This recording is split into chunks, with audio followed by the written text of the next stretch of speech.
కాలమందు ఆయన వెతుకుడి, ఆయన సమీపంలో ఉండగా ఆయనను వెతుకుడి.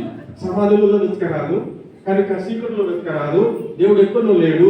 దేవుడిని మోకరించి ప్రార్థన చేస్తే దేవుడు నీకు సమీపంలో ఉండి నీ మీద తన హస్తం పెట్టి ఆశీర్వదించే దేవుడు. గట్టి సపోర్ట్ కూడా హల్లెలూయా. నీ మీద చేతి పెట్టి నిన్ను ఆశీర్వదించే దేవుడు. దేవుడికి నమ్మకంగా ఉన్నాడు, ఆయన సమీపంగా ఉన్నాడు, ఆయన దగ్గర ఉన్నాడు. అందుకే అన్నాడు, ఆయన మంచి మాట అన్నాడు. ఎక్కడ ప్రకటన గ్రంథం 3:20 అంటాడు, నేను తలుపు యొద్దన తట్టి ఉన్నాను, ఎవరైనా నా స్వరం విని తలుపు తీసిన యెడల నేను వారి ఇంటిలోనికి వెళ్తాను, వారు నేను కలిసి భోజనము చేస్తాను. హల్లెలూయా. కనుక యేసు సమీపంగా ఉన్నాడా, దూరంగా ఉన్నాడా? మీరు అనుకుంటారు దేవుడు దూరంగా ఉన్నాడు, దేవుడు ఎక్కడ ఉన్నాడేమో. అది ఏ కాలంలో వాళ్ళు 450 ప్రాంతాలు మాట్లాడి ఏలియా వాళ్ళని ఏలన చేసినట్టుగా అనిపిస్తున్నారు. దేవుడు ఎక్కడ ఉంటే విలువ అన్నట్టుగానే ఉన్నది. అంటే దేవుడు విడిలారా, దేవుడు సమీపంగా ఉన్నాడు, దేవుడు దగ్గర ఉన్నాడు, దేవుడు మనలో ఉన్నాడు, దేవుడు మనతో ఉన్నాడు అన్న విషయాన్ని మనం మర్చిపోయి మనము మన పరివర్తన సరిగా లేక, మన భక్తి సరిగా లేక మనం ఏదో మాట్లాడుతున్నాం. ఆయన దగ్గరలో ఉన్నాడు కనుక భక్తిలో తమ మార్గం విడవలను, దుష్టులు తమ తలపులను మానవలను, వారు యెహోవా వైపు తిరిగి నేను ఆయన అందు జాలి పడదు. ఇక్కడ ఇంక చివరి మాట చెప్పి నేను ముగిస్తున్నాను. బిడ్డలారా, ఈ భక్తిహీనులైనటువంటి వారందరూ కూడా వాళ్ళ దుష్ట మార్గం విడిచిపెట్టుకోవాలి. భక్తిహీనులు అంటే ఎవరండి? భక్తిహీనులు అంటే ఎవరు? దేవుని యందు భయభక్తి లేని వాళ్ళు దుష్టులే కదా. ఇక్కడ ఏమిచ్చాడు? దుష్టులు అని ఇచ్చాడు కదా. ఈ దుష్టులు భయభక్తి లేని వారందరూ ఒక దుష్టులు అన్నట్టే, ఒక చెడ్డ వాళ్ళు అన్నట్టే. అంటే భయభక్తి లేని వాళ్ళు ఈ లోకంలో జీవిస్తున్నారు. సంఘంలో కూడా భయభక్తి లేని వారు ఉంటారు. బయట విషయం ఏంటంటే కదా, సంఘంలో కూడా భయభక్తి అనేది లేకపోతే, మార్పు అనేది నీ జీవితంలో జరగకపోతే నీ తలపులో మానుకోవాలి, నీ చెడ్డ మార్గంలో మానుకోవాలి, నీవు యెహోవా వైపు తిరగాలి. తిరిగితే దేవుడు నీ వైపు తిరుగుతాడు. సంఘం గురించి చెప్పుకున్నాం, బయట గురించి.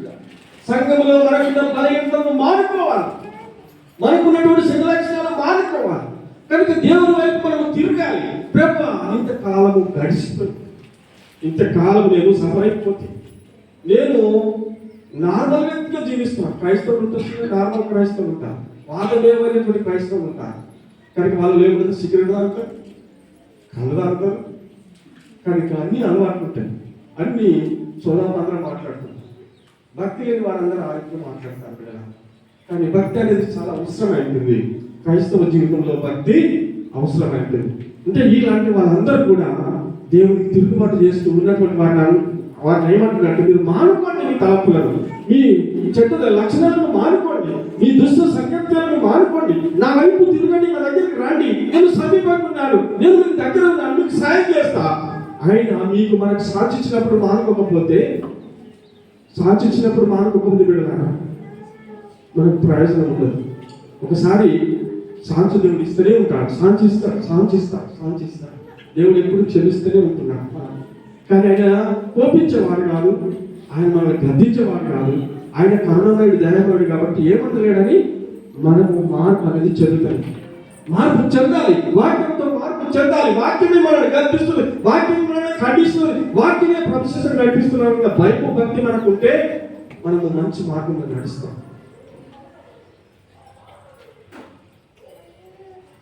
ఒక వాక్యం చూసుకుని కొరింథీ 2 కొరింథీ 6 మొదటి వచనం చూడండి సరే. 2 కొరింథీ మొదటి 5 వచనాలను చూడండి. ఇది అనుకున్న సమయంలో రక్షణ దినం అని అంటే చూడండి అక్కడ.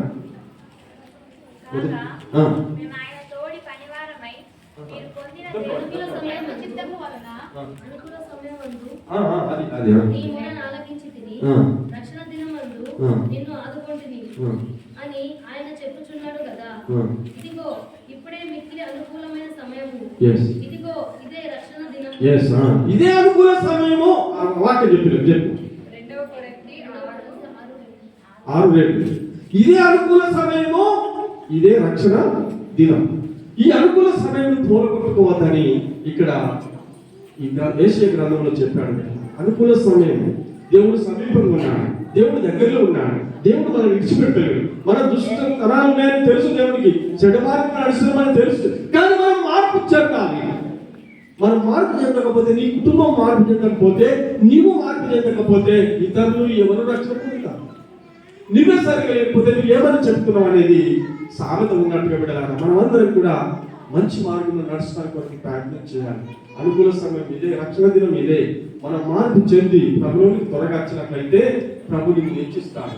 పేదరికాలను తీసివేస్తాడు బిడ్డలారా. మనం అనుకుంటున్నాం కదా, మన పేదరికాలన్నీ కూడా తీసివేయబడతాయి. మన పేదరికాల నుంచి, పేదరికంలో మనం అక్కడ ఉండిపోం. పేదరికం నుంచి ఒక్కొక్క మెట్టు చేంజ్ అవుతుంది, మన లైఫ్ చేంజ్ అవుతుంది, మన జీవితాలు చేంజ్ అవుతాయి.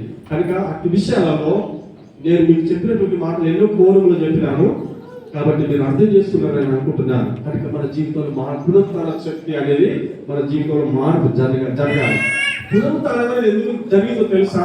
అది సాదృశ్యంగా మనకు కనిపిస్తుంది. ఆయన పునరుత్థాన శక్తి పొందుకొని లేచిందంటే ఆయన సువర్తమానము ప్రపంచంలో ఉన్నటువంటి వారందరికీ తెలియపరచబడ్డది. ఆయన సమాజంలో లేడు, సమాజం నుంచి బయటకు వచ్చాడు.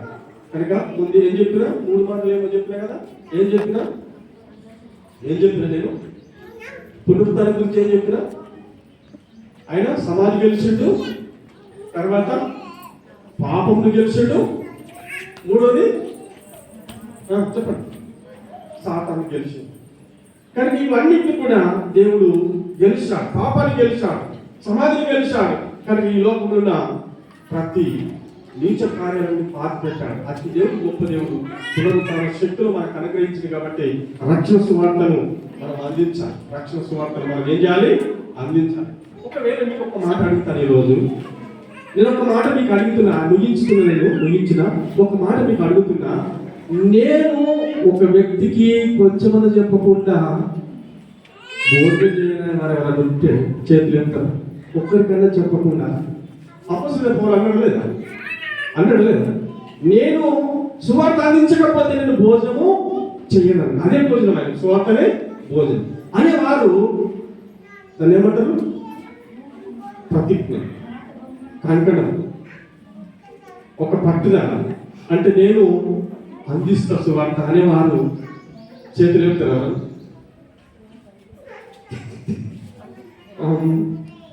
ఎవరు లేపుతారు కదా, అది ఒక రోజు లేపుతుందని అట్లా లేపుతున్నారు కదా.